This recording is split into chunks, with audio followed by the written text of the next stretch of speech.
Z1212 бүгдэнд нь өнөөдөр мэндийг хүргэе. Баяраа. Тэгээд өнөөдрийнхөө бичлэгээр хэдүүлээ Rocket Band 4 дахь бит даасан цомог болох Odyssey цомгийн тухай ярилцахад бэлэн болсон суулгаж байна. За тэгээд өнөөдөр хэдүүлээ юу хийх вэ гэхээр мэдээж цомгийн ревю явна. Гэхдээ яг ревю гэхээсээ тэгээд мэрэгжлийн гэхээсээ илүү зөв өөрт төрсэн сэтгэл болон дуунуудын тухай ярилцсан.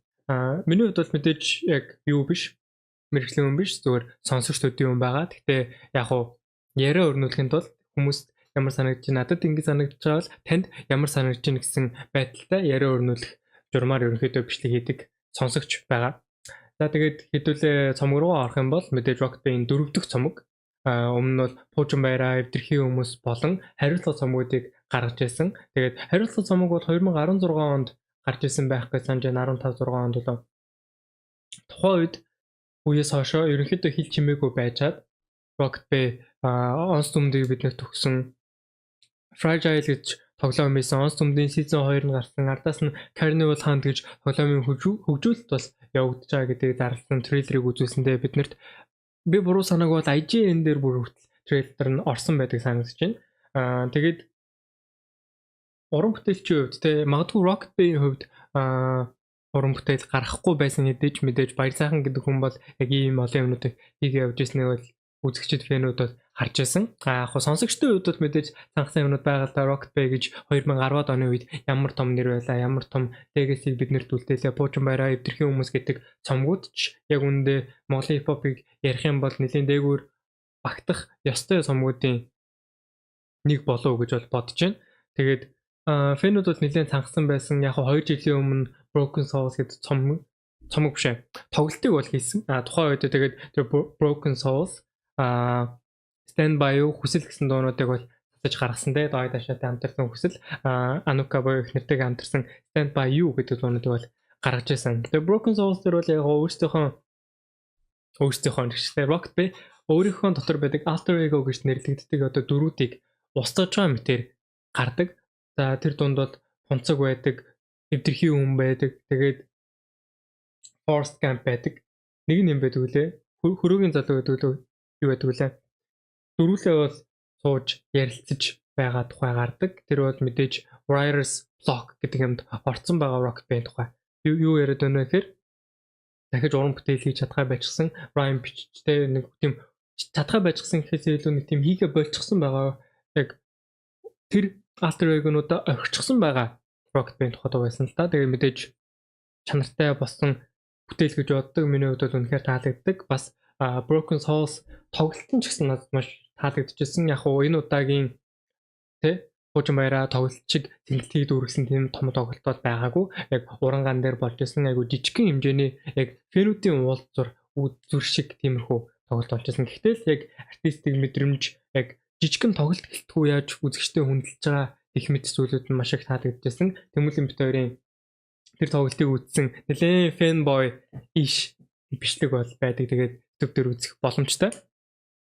За тэгээд энэ удаад бол хэдүүлээ Жингүйтсэн Пуужин, Аадар, Түр зуурын, Янжин лам, Галзуу новш, 7 сар, Багын найз, Нөв болон Үүлэн цорхой нар гэсэн 9 дуутай шинэхэн цомгийг өлгөдөж авцгаасан суусгаж байна. Энэ оны 3 сарын 13-нд цацагдсан Жингүйтсэн Пуужингаар эхлээд 9 сарын 14 хүртэл 9 дууссан Үүлэн цорхой нар хүртэл гэсэн үг. Видео цомог гэж бол ах өөрөө нэрлэдэг байлаа. Тэгээд бит хэлбэрээр бол одоохондоо гараагүй байгаа гэж бодож байгаа. Гарах хэсэг нь тодорхойгүй. Таад хөгжмийн дэлгүүрүүдээр болон яг YouTube хуудаснаас нь үзэх боломжтой. Мэдээж видео гэж байгаа болохоор бүгдээр клиптэй байгаа тий. Надад хэлүүлэлтгүй манайхан угаасаа бүгдийг сонсцсон байх, үзсэн байх гэж бодож байна. Тэгээд хэдүүлээ аль дуунууд нь яаж таалагдав? Ер нь юуны тухай ярих гээд байсан бол сэтгэл мэдрэмжтэй яг уншсан байгаа байдал нь таалагдж гэнэ үү гэдгээ ярилцъя. Окей. Let's go. За эхний дуу мэдээж Жингүйтсэн Пуужин байгаа. 2 жилийн өмнө гаргаж ирсэн Broken Souls гэх мэтчсэн дуунуудыг би бас сая ярьлаа. Тэгээд тэрнээс хойшоо бид нэр мэдээж Rocket Band дахиад хүлээж ирсэн. Яг тэрэнд хариулт тусан дуу байсан гэж бодож чинь Жингүйтсэн Пуужин бол тэгээд хамгийн гол нь цомогтой маш сайн интро чадсан болоо гэж бодож чинь. Тэгээд Жингүйтсэн Пуужин дээр бас нөгөө Writer's Block-ыг дахиад ярьж байгаа Rocket Band. Шекспир хүртэл гацхойсон хэрвээ бүхэл юм сайн байвал гэдэг жааштай. Тэгсэн мөртлөө яг сүүлийн outro хэсэг дээрээ дуусшгүй гүн огторгүй намайг дахиад дуудаж байна. Тэр хэсэг үл яг үнэхээр гоё байсан. Тэгээд shit here we go again гэж GTA-ийн кодоор дуусгачаа тий. Яг цомгийн хувьд бол яг үнэхээр төгс opening intro track байсан болов уу гэж бол бодож байгаа. За тэгээд ардаас нь хүмүүс нэлээд хоёр талд хуваагдчихсэн дээ. Ялангуяа залуухан шин сонсогчдын хувьд ч гэх юм уу. Эсвэл яг нөгөө өмнөх Rocket Bay хүлээгээд 10 оны тий 10 жилийн өмнөх Rocket Bay хүлээжсэн хүмүүс Аадар 7 сар багын найз гэсэн дуунууд дээр бол ерөнхий жоохон гэл өнгөрсөн юмнууд бол байгаа. Яг гэвэл нэг тийм арай зөөлөн хэмнэлтэй, арай нэг тийм storytelling энэ төр талаасаа ч юм уу тий арай тийм юмнуудыг турш үтсэн байгаа. Гэтэ яг хуу мэдээж Rocket Bay өмнө storytelling энэ төр гэдэг төрлүүдийг яаж ашигладаг гэдгээ баталж ирсэн л та. Гэтэ арай dark төвшөнд бэртгчин төргөө уур гэсэн дуунууд дээр ч юм уу те. Магадгүй аваад явах гэсэн дурдж болох байх гэж бодож юм миний хувьд. Тэгээд хүмүүс энэ дээр нь арай хоёр хуваагдсан талтай. Ер нь бол зарим нь болчихжээ Rocket Bay бол биш болчих энэ төр гэж Аадар дууг сонсоо хэлжсэн санагдаж байна. Тэгэхэд яг хоо миний хувьд ч гэсэн анх сонсоод бол Аадар сүртэй тийм таалагдсан дуу гэж хэлэхгүй л дээ. Гэхдээ яагаад гарсныг нь ойлгож байгаа, юу өгүүлж байгааг нь ойлгож байгаа. Одоо ингээд эхний Пуужин баяраа гэдэг цомог дээр Rocket Bay хоосон гэж дуу гаргасан байдаг. Хоосон зай. Уучлаарай, хоосон зай. Тэр дуун дээр өөрийнхөө амьдралыг бол ерөөхдөө дуусан ээж юмээ аавынхаа тухай те. Яг биднэрт контекст өгсөн те Rocket Bay гэж баяр сайхан гэж нэг ийм юм туулсан хүн байдаг шүү гэдгийг харуулж ирсэн. Хариуцлага цомог дээр бид нэр бороо гэж дууг мэддэг. Тэр нь болохоор Rocket Bay-ийн ээжтэй зориулсан дуу байгаа. Харин энэ удаагийн тэ Odyssey цомогт нь багтсан Aaдар гэж дуу бол эмээдээ зориулсан ба. Баяр сайхан гэж хүү тэ одоо бидний ойлгож байгаагаар болохоор одоо ингээд аав нь багт нь тэ бурхан болчихсон эмээ ээж дээр өссөн хүүхэд гэж ойлгож байгаа. Тэгээд бүгдэнд нь tribute хийсэн дуутай болж цомгоо бас гүйцээсэн болов тэ цомгийн чимхлүүр хамгийн төгсгөлийн гоё юм байсан болов гэж бодож байна. Цомгийн хэзээ илүү яг карьерийнх нь дурчтай. Тэгээд Aaдар дууг сонсоод үзэнгүүт ялтч юу байгаа юм л та.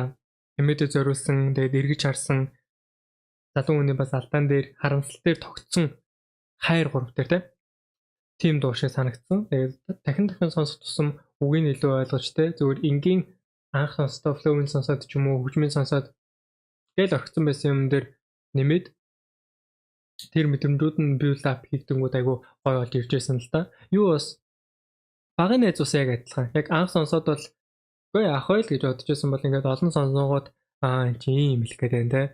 Өгнүүд нь ийм учиртай юм байна. Ер нь энэ цомог бүхэлдээ ер нь л баг бүхэлдээ одоо ингээд дуунуудыг харах юм бол Аадар байгаа, Түр зурих байгаа, 7 сар байна те. Багын найз, No, үүлэн цорхой нар ингээд те баг 2 3 track-наас бус нь бүгдээрээ ингээд залуу үедээ сургамжлах гээд байгаа цомог болж таарч байгаа байхгүй. Одоо ингээд эвдэрхий хүмүүс ч юм уу те тэрэн дээр нэлээд dark байсан өөрийнхөө dark талуудыг харуулдаг байсан. Энэ бол Rocket Bay шин дуу мэдээж шалэг гэдэг байсан хүн чинь одоо болохоор ингээд шал өөр болсон байгаа хөөх. Тэ мэдээж хоёр хүүхдээ эцэг болсон гэр бүл аваа явж байгаа хүний тэ өрхийн тэргүүний хувьд бас залуу үедээ өөр юм шингээж өвлүүлж үлдэхийг зорж байгаа ухамсарлуулах тэ сургамж хайрлах гэж байгаа оролцоогууд нэлээд харагдчихл байгаа юм л та. Ялангуяа No багын найзын тэр дээр бол яг тэгж байгаа. Түр зургийн ч гэсэн яг адилхан. Түр зургийн No хоёр ерөнхийдөө бол нэлээд сонирхолтой дуунууд байсан.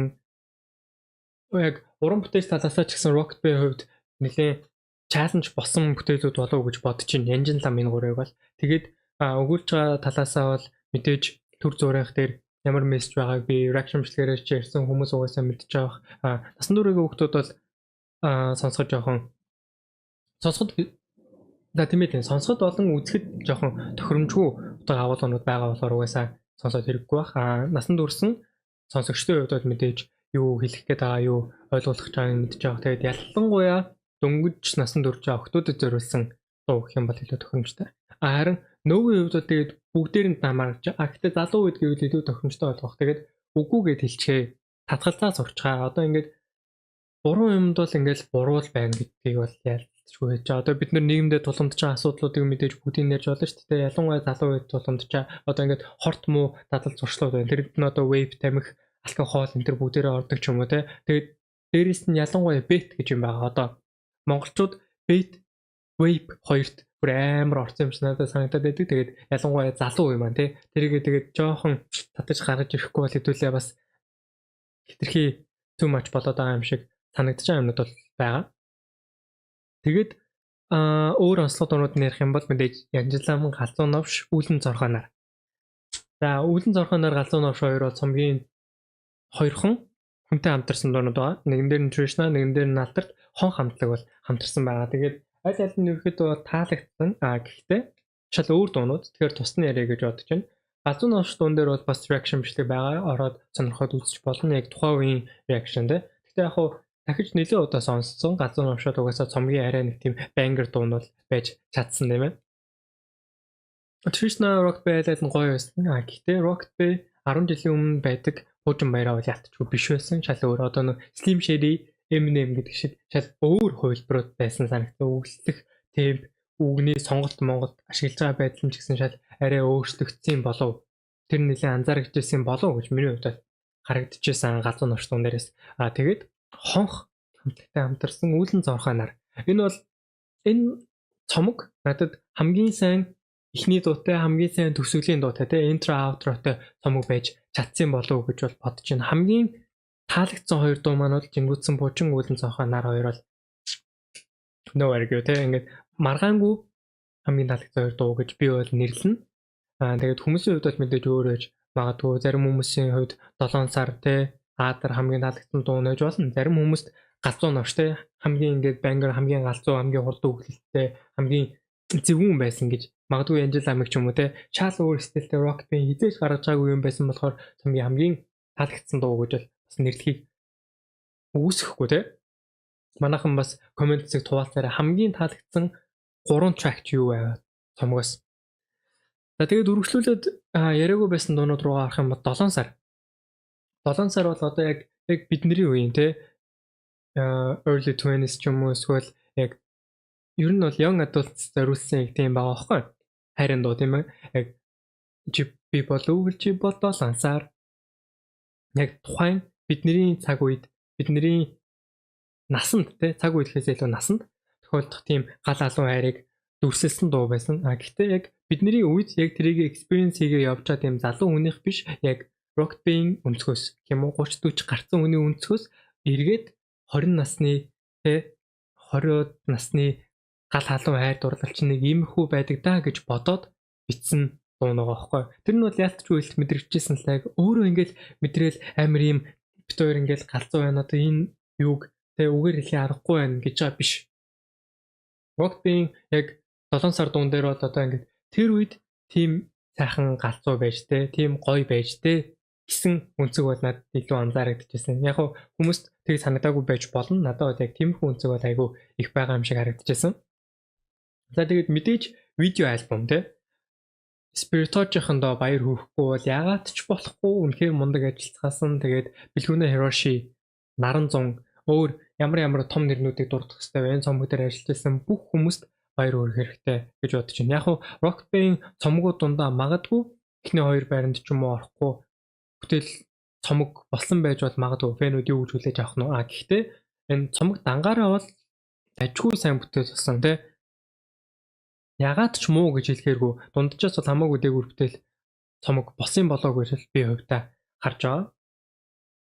За тэгээд тоглолтуудын хувьд мэдээж би бол тоглолтын үз шамжаагүй яагаад гэвэл гадаад оронд байдаг гэсэн утгаар те. Юу хичээлдээ явах хэрэгтэй байсан болохоор тоглолт үзэж арай амтсангүй. Тэгээд өмнөх тоглолтуудынх нь ярих юм бол яг UB Palace хийжсэн гэж би санаж байна. Буруу санааг бол яг тухайн үед би үзэж байгаагүй л яг юу эргүүлж хараад судлахад тийм ээ. Нэг өдрийн хаан гэж тоглолт болж исэн Бужин баяраа цомгийнхаа ардаас. За тэгээд мэдээж битээ аялан тоглолт бол хийжсэн хүмүүс санаж авах аймагуудаараа арай 21 аймгийн тойрог баг. Гэтэ ерөнхийдөө монголоор аялан тоглолтыг бол хийжсэн. Тэгээд хариуцлага цомгийнхоо тоглолтыг юун дээр паркт хийжсэн. Тэр бол миний хамгийн анхны Rocket Band үзсэн live performance-ын сонссон юу байсан? Тоглолт байсан. Тэгээд ардаас нь мэдээж Smith-ийн тоглолтуудаараа сарж байсан. Яг юу битүүрийг дуулсан байдаг live performance нэг алдартай YouTube дээр хвчлэг байгаад байдаг штэ. Тэр энэ төр бол яг жижигхэн тоглолтууд байх гэж бодож байна. Тэгээд юу энэ төрийг бол Broken Souls-ын тоглолтууд энэ төрийг бас дурдахгүйгээр яг ийм дөрвөн том тоглолттой болоо гэж бол би бодож байна л да. Нэг өдрийн хаан BTS айлын тоглолтууд тийм ээ. Тэгээд хариуцлага тэгээд мэдээж сэнгэлтгийг дүүргэж чадсан. Тэсэж дэлбэлж чадсан те. Пуужин баяраа цомгууд. За цомгууд нэ тоглолтууд. Пуужин баяраа дээр мэдээж очих боломжууд байгаагүй. Гэтэ хүмүүсийн ярианаас хүмүүсийн тастад тавьсан бичлэгүүдээс бол харсан ерөөхдөө айгүй гоё байсан. Харагдж байна лээ. Хойно бичлэг бэлдээд те тоглолтондоо зориулж бичлэг бэлдээд тэгээ тэрийг тоглуулад тэрнийхээ ард дээрээс өөрөө гарч live performance хийгээд энэ төр тэгж явсан айгүй сонирхолтой шийдэл байсан юм шиг санагдсан л да. Миний хувьд бол ялангуяа тэр нөгөө Хүлхий Ахмад баяр сайхан энэ төргээд яг нөгөө тоглолтоо эхлэж байхдаа тэгж бичлэгийг бол харсан. Тэнгүүдээ сүүлд ингээд жоохон дүнэлт мөнгөлт хилээд байж их үедээ яг нэг тийм ялаа гарч байд тэ ингээд сэгсэж мэсэрчээд флаг дисентрээ дуулсан байх шиг харагдаж байна лээ. Тэгээд арайч DC 4-5 дуулчаагүй баха тэ Kendrick Lamar шиг. За өөр юмнуудыг ярих юм бол ерөөдөө миний сэтгэл бол энэ үрээд өндөрлж байна. Яг уу Odyssey цомгоос хамгийн таалагдсан дуунуудаа болон арай таалагдаагүй дуунуудаа хэрвээ нэрлэлээч гэх юм бол миний хувьд ялтч жингүүцэн буужин үүлэн цорхойнаар тэгээд No гэдэг дуунуудыг бол нэрлэхэд болж гэнэ гэж бодож байна. Би хамгийн таалагдсан дуунуудаа No дууны мэдээж утга агуулга те ингээд үгүйгээ тэлчгээ те татгал зэда. Тэрнээсээ бас гадна бичлэг нь галзуу байсан. Ялтчгүй энэ цомгийн бичлэгүүдтэй үүлэн цорхой нармар жингүүцэн буужин бүр ямар гоё бичлэгтэй юм бэ. Тэгээд юу Angela Mentrich-ийг ч гэсэн дуртахгүй байж бол болохгүй. Гэхдээ No гэдэг бол ганцаараа юу ба animated клиптэй дуу байгаа. Тэгээд тэрэн дээр 2D animation, 3D animation дээр энэ манай Монголын артистуудад бүгдээрээ мэдж байгаа хөдөлгөөнт анимашны бүтээх ямар хэцүү байдаг монголчууд тэгээд хэр жоохон хоцрогдсон явж байгааг бол артистууд нь өөрсдөө мэдж байгаа гэж бодож байна. Тэгээ эсвэл сонирхдаг хүмүүс нь юм уу яг зургнууд нь амар гоё байдаг штэ амар гоё байдаг. Гэхдээ хөдөлгөөнд оруулаад яг манайхан анимашн хийхээр ч юм уу те ингээд клип форматэл short story-нууд хийхээр арай болж өгөхгүй байгаа юм шиг миний өнцгөөс харагдаад байдаг л да. Үгүй гэж болно мундаг хийдэг зөндөө хүмүүс байдаг гэж магадгүй би тэрийг мэдэхгүй гэж болно те. Гэхдээ No дээр бол тэр бүр ингээд орбонгоор эргэж байгаа юм шиг үнэхээр гоё клиптэй байсан. Магадгүй тэр артистуудтэй ингээд өөр олон зохиолчтой ч юм уу эсвэл тэгээ бага томсгоод гоё ажиллаж чадвал бид нэр ингээд team Love Death and Robots-их ч юм уу те team гоё дүрслэлтэй ингээд Novi зүгээр л Novi animated style-аар ингээд цуврал хийхэд амар гоё байгаа. Бид нар team-аар үнэхээр цангаж штэ ингээд үзэгчд Монголынхоо team-аар онцлогд яг 2D animation байсан яг анимашн талаасаа тэгээ дүрслэл талаасаа ярих юм бол жоохон тааруу штэ мэдээж яг явагтлал өгөөдөл тэгээд яаж дүрсэлж байгаа юмнууд нь чухал байгаа даа болохоос биш яг анимашн талаасаа бол яг тийм сайн бүтээл бол биш. Тэгэхэд нөөний клип бол хамаагүй гоё өнгөлөг те Blade Runner юу Cyberpunk vibe-тай юм шиг тийм гоё бүтээл бол бас байсан. За яг Аадар 7 сар багын найз энэ төр анхандаа тийг санагдчихсэн те жоохон тааруу юм шиг санагдчихсэн боловч тэгээ сонсоод үзээд эрэнгүүд илүү таашаагаад илүү ухаарад гоё болж иржсэн л та. Тэгээд Angela бол яг яалтчгүй нэг тийм харийн юм шиг шалаа өөр гоё мэдрэмж. Тэгээд угаасаа яаж Angela-мтай харилцаагаа тэгж дуулж байгаа юм бэ те тэр ингээл зүгээр ойлгохдохгүй амар creative дуу байсан. Тэмээ миний хувьд бол багын найз хамгийн таалагдаагүй дуу гэж нэрлэх юм байна л да. Багын найз Аадар хоёрыг бол. Гэтэ одоо арай үнэлэх үнэлэмж нь өөр болчихсон. Тэгээд миний хувьд бол магадгүй хариуцлага цомгоос ч илүү цомог байсан болов гэж бол бодож байна. Гэхдээ аль-алийг удаан сонсоод илүү процесс хийгээд ирэнгүүт алин дээр алин доор орох нь те. Пуужин баяраа нэвтрэх хүмүүс хоёрыг бол арай барахгүй хаа. Миний хувьд бол. За тэгээд энэ үрээд хэдүүлээ өнөөдрийнхөө бичлэгийг өндөрлцгөө гэж бодож байна. Тэгээд сэтгэлээ хаваалцаарай.